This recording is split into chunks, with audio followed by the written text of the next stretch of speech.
Hello, everyone. Welcome. We're so happy to have you with us today. Go ahead and go over to the chat and tell us, make sure you chat to everyone and tell us who you are, where you're coming from, and if you are with students, tell us how many are watching with you and what grades they're in. We want to see everyone that's here.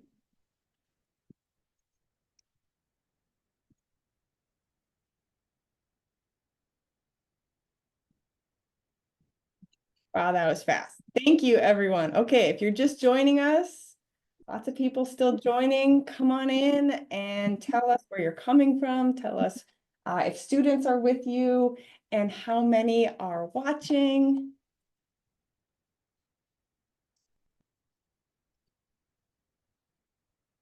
Wow. Okay. Counting really quick. We've got thousands of people watching us today. Thank you so much, everyone, for being here. We are so excited to have RJ with us today.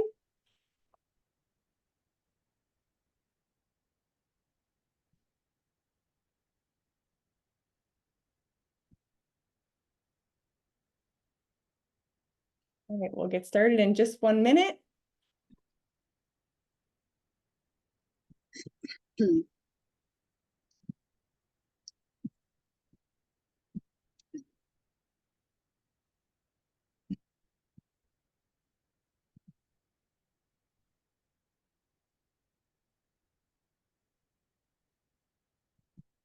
Right. Welcome, everyone. Thank you so much for being with us here live. We are so excited to have RJ Palacio with us today for our read aloud and Q&A. Since Wonder is not a new book, we are going to get to the Q&A even faster. And so we'll have more time for more questions. So here we go. My name is Kaya Heise. I am from Mackin Educational Resources. We sponsor Storyteller Spotlight, and I'll be the one helping ask RJ your questions today.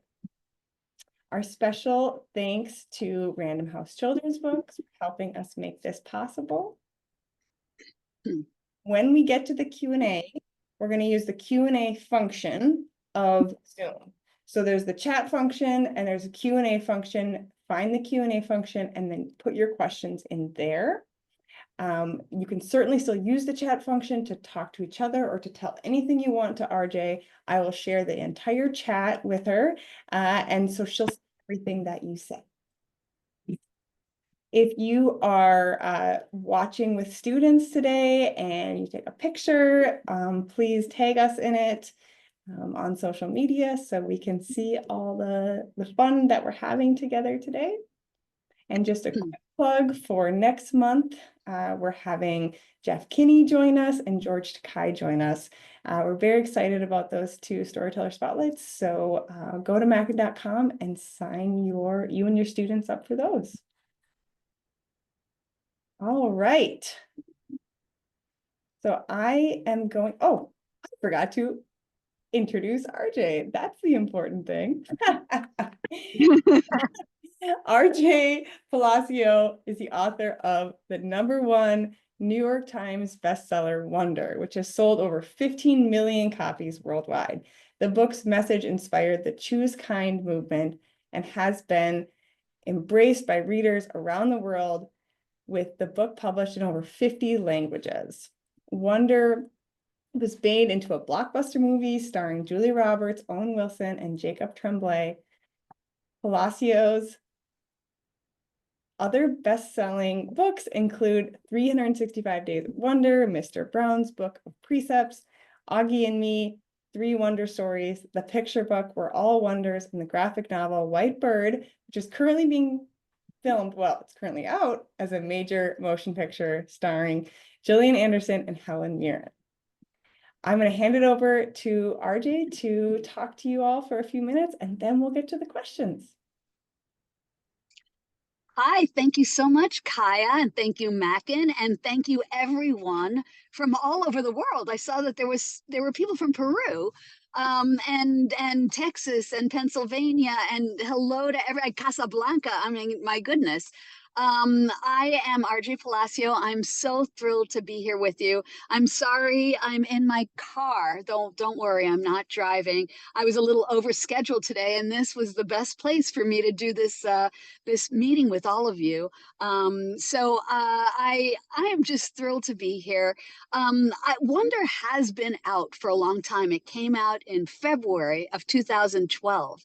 So I thought, and I figured that most people who are on this seminar would probably have read Wonder by now. So I didn't think that this small amount of time that we had was best served by my reading aloud to you. Instead, what I thought I would do is tell you a little bit about the impact Wonder has had on me, and readers everywhere. I mean, I have to admit that when I was writing Wonder, I never ever dreamed that it would become kind of the book that it's become. I I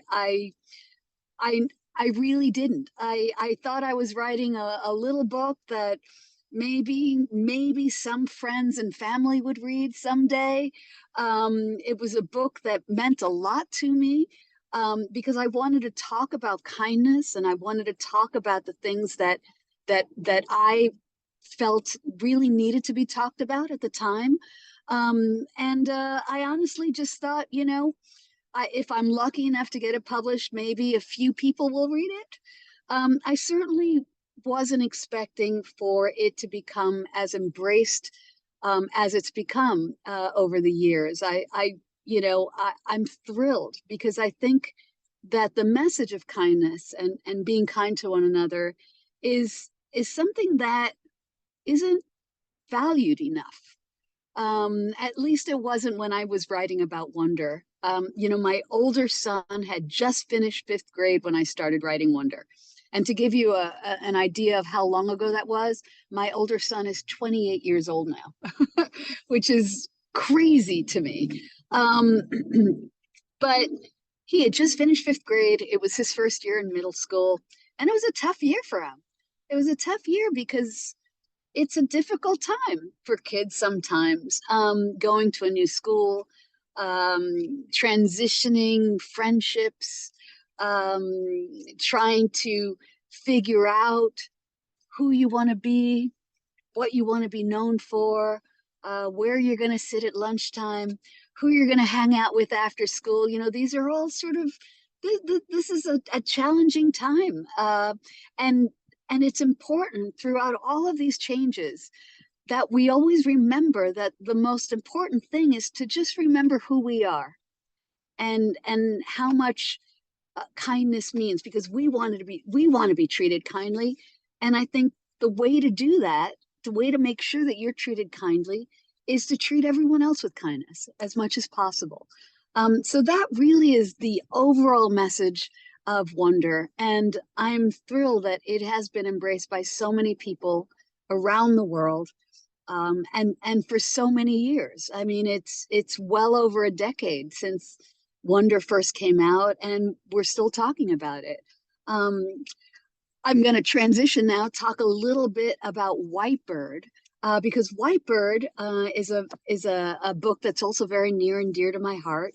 And it's sort of a spin-off of the Wonder universe. It tells Julian's story, and it's in theaters right now. So I'm hoping that you all get a chance to catch it in the movie theaters while it's still there, and if not, I'm sure it'll be coming to Netflix in the next month or so. So um, that's it. I really thought it was important for me to just say hello, but really open it up to questions, because I'm sure that people have lots of questions, and there's so many of you.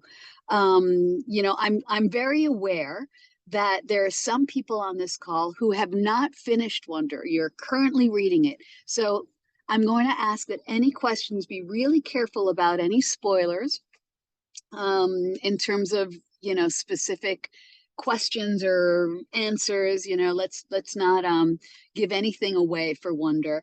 But in any case, Kaya. I'm ready for any questions you might have. Okay, we got this question from 4 students wrote this question together, Miles, Mackenzie, Royal, and David, and they wanted to know what emotions you felt while you were writing Wonder, and have you ever felt any of the same emotions as Augie?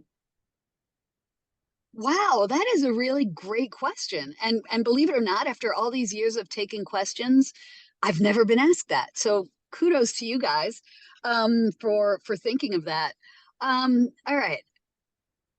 So, obviously, or maybe not. I mean, I wrote about a boy with a craniofacial difference, and I myself do not have a craniofacial difference. So I had to really go into my imagination a lot in terms of imagining what it must be like to feel the things that Augie feels. Having said that, I think that writing is very much about taking the things that we've experienced and extrapolating what our characters might feel. So while I may not know what it's like to live with a craniofacial difference, I certainly know what it's like to, or remember what it was like to feel betrayed by some friends when I was about Augie's age. I certainly, as a mom, know what it's like to worry about my children when they're sick or if they've been in the hospital. There are universal feelings and experiences that we tap into as writers that help us get into the character and feel what they feel. So while I was writing Wonder, I have to admit there were times that I was writing, on my little laptop, crying, sobbing. And there were times when I'd be writing and I'd be making myself laugh, and I have to say that is one of the most joyful and wondrous experiences of being a writer. It's really feeling things through your characters. Because you may think, well, you're the writer and you know what they're going to say and do. But the truth is, when you're creating characters, they become very real to you. And there are times when you really don't know what they're going to say or do next. You're typing and you kind of set up a scene and you're not sure how it's going to end until the characters kind of speak through you. So it's an amazing thing. It's kind of cool. And, for any budding writers out there, I hope you get what I'm saying. Anyway, but that is my answer to your question. Thank you. Students from Lyles Collegiate Middle School in Garland, Texas wanted to know, how do you create such memorable and relatable characters? Well, I think, and thank you for the compliment. You know, I, I think as a writer, you become kind of a professional eavesdropper.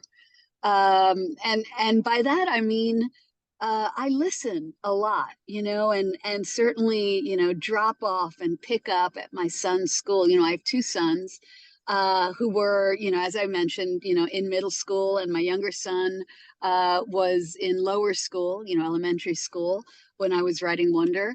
And so I spent a lot of time around them, needless to say, and their friends, and listen to their stories. And it's kind of funny, and maybe I shouldn't even tell you guys this because most of you are little kids watching this, but when you're in the back seat of a car and your mom or dad is driving you around, we can hear you.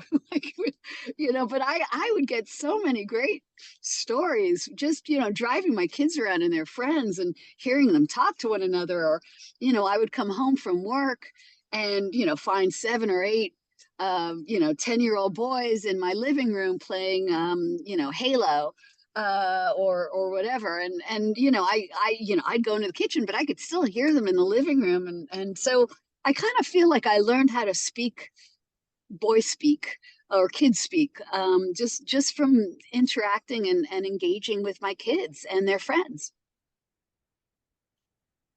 Students from Ventura USD asked, okay, so these are two questions, but I'm going to ask them together.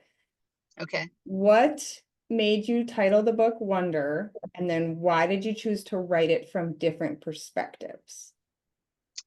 Well, so I'm not sure if you guys know about the origin of Wonder, but I was really inspired to write Wonder after an incident that happened in front of an ice cream store near where I live.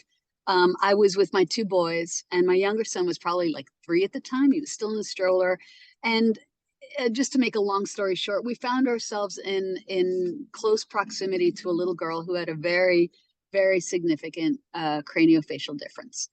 And my 3-year-old, and again, he was only 3, he got a little frightened when he saw her, and he started to cry. And anyway, it was a very awkward and experience, and I felt so badly that the little girl might see my son's reaction to her face that I ended up leaving the scene very quickly. And afterwards, after talking to my children, after all of that, I really was thinking a lot about that child and her mother and the friend that she was with. And I was thinking about what it must be like to face a world every day that doesn't quite know how to face you back. And that was the genesis. That was the seed for Wonder. And that very night, coincidentally, and I believe in fate. So coincidentally, the song Wonder by Natalie Merchant came on the radio. And just as I was thinking about these things and what had happened earlier in the day at the ice cream store. And the song Wonder was a song I've heard like a million times before. It came out around the same time as my older son, when my older son was born. It was literally the song I used to play when I'd come home from work and he had colic. I would turn on Wonder and we would dance around the living room.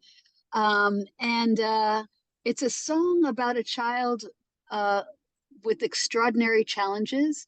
But it's also a song about how this child kind of takes on that name, Wonder, kind of becomes the wonder, owns it, and is empowered by it. And there's so much joy in that song, and there's so much power that I really thought, okay, well, I'm going to write a book, and it's going to be called Wonder, and it's going to be about this child with a craniofacial difference and how the child is going to be totally okay in the world. And that was how I wrote Wonder.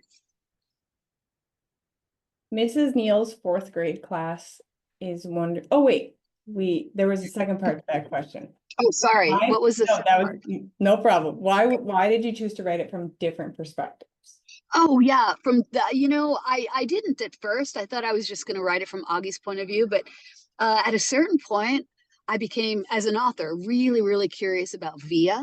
I love Via, and I realized that she had a lot to say, and I thought, well, if I'm really curious about, and I want to hear her talk, I'm sure the readers would too. So I decided to switch points of view at that moment, and basically, the people I chose to hear from are people who could propel Augie's narrative forward, people who had something to reveal about Augie's journey, that very pivotal year in the 5th grade, who could basically enlarge Augie's story for the readers.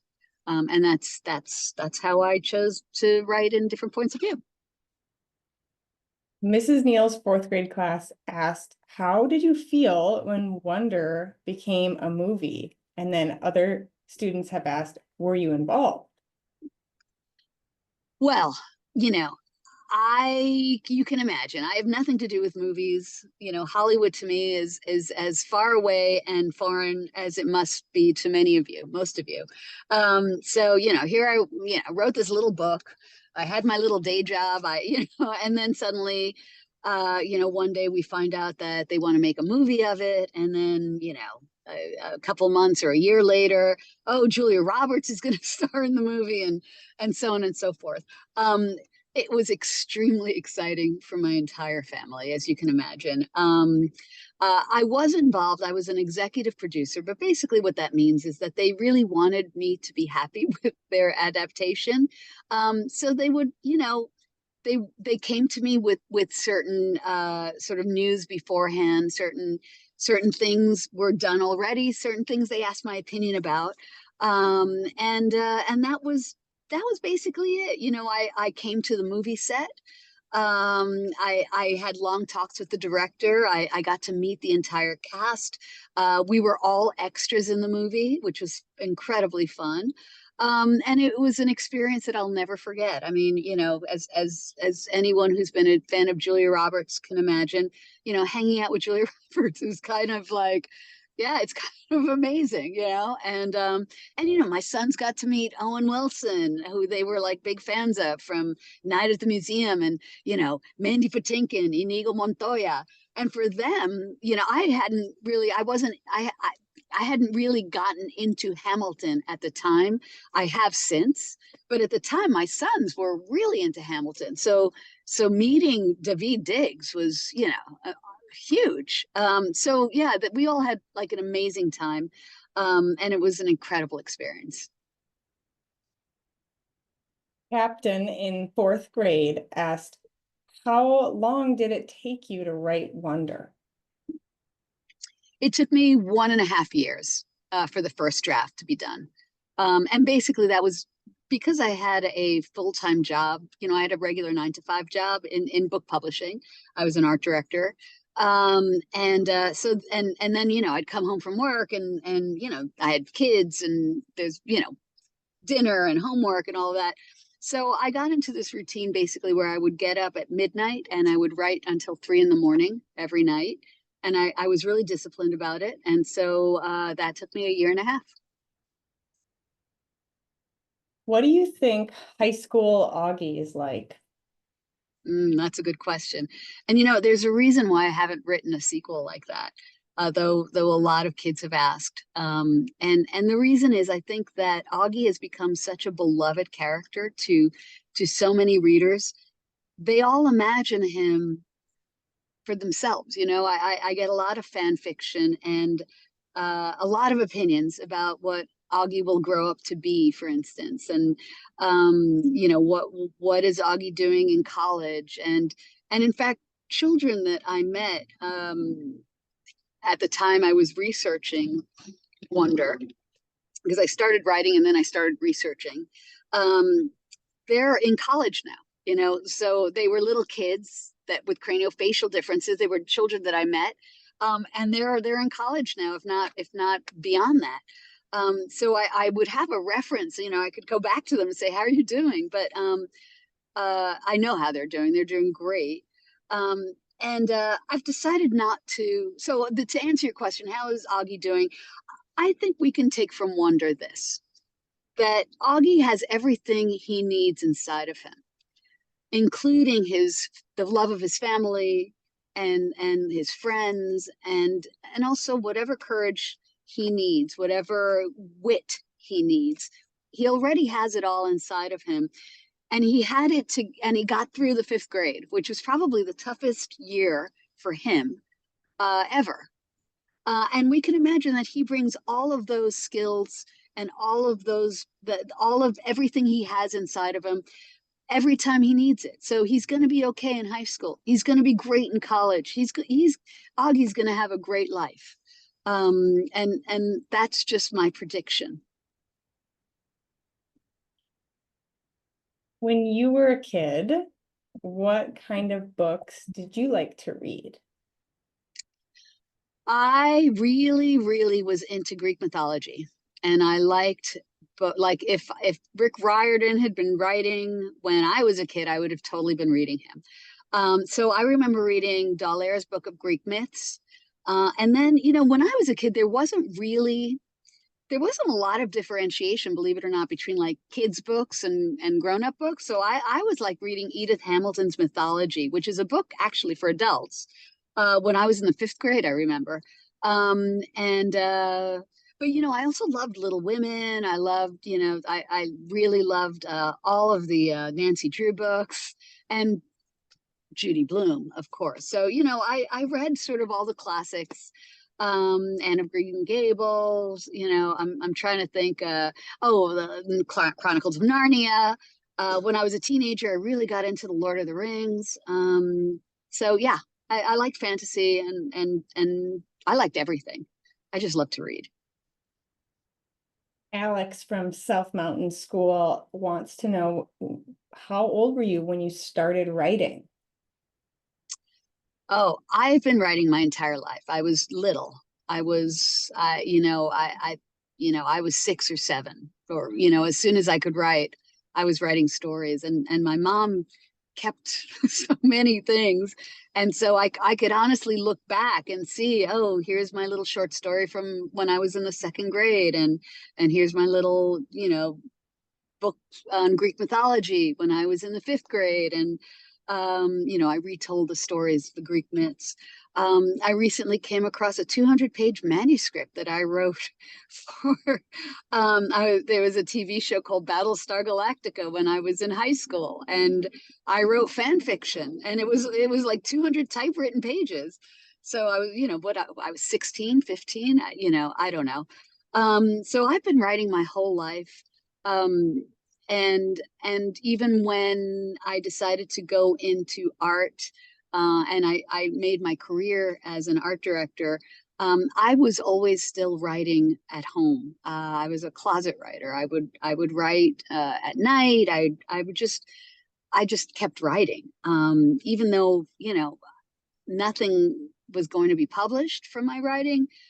Writing, like everything else we do that we kind of get good at, it's a craft. It's something that you have to work at, and I made sure that I was working at it, so that by the time I was ready to write Wonder, I was ready. I was ready.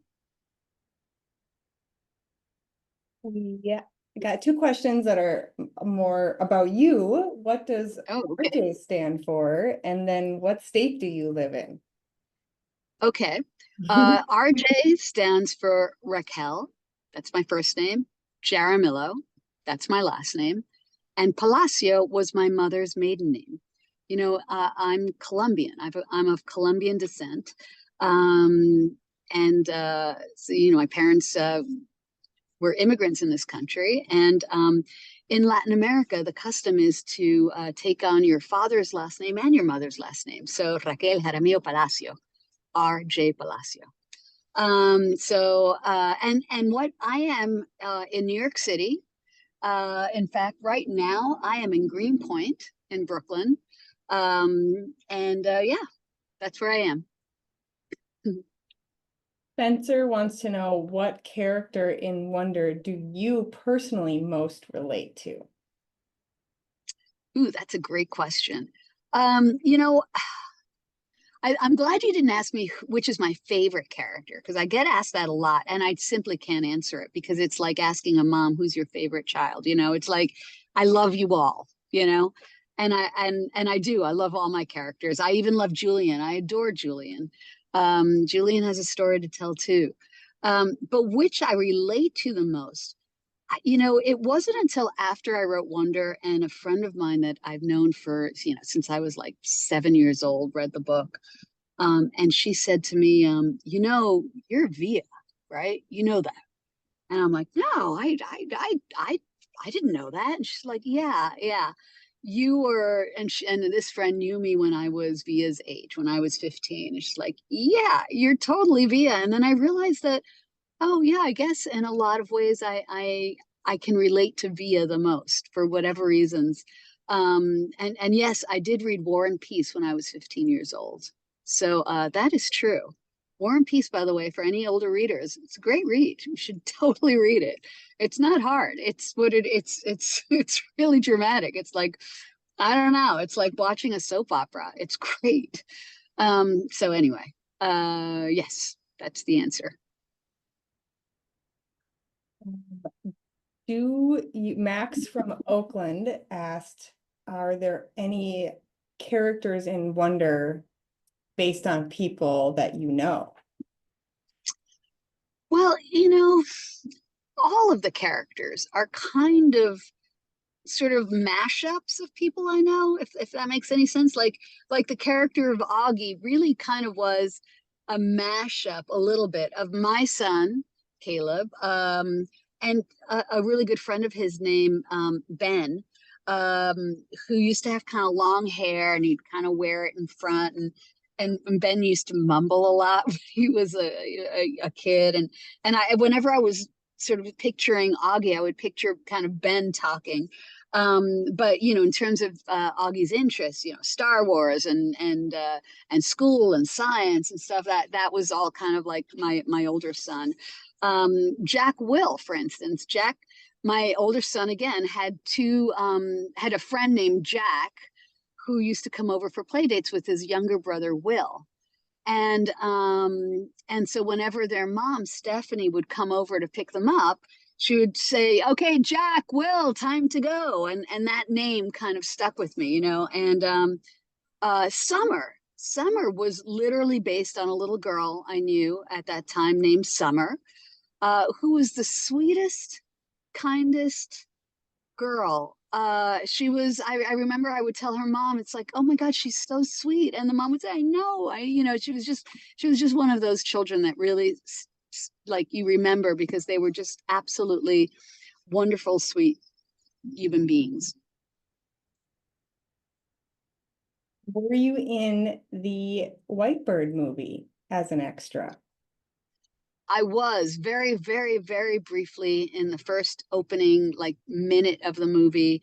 You can see me Julian is walking this way and I'm walking toward the camera. Again, if you blink, you would miss me. Okay, well, that brings us to the very end of our time. I just wanted to open the chat to everyone to say thank you to RJ for being with us, and anything else you want to Thank say you. to her, I will pass it along to her, I promise. And then RJ, is there anything you wanted to say in closing to all the thousands of young people Oh, watching today? like, yeah, thank you so much for joining. This was so much fun.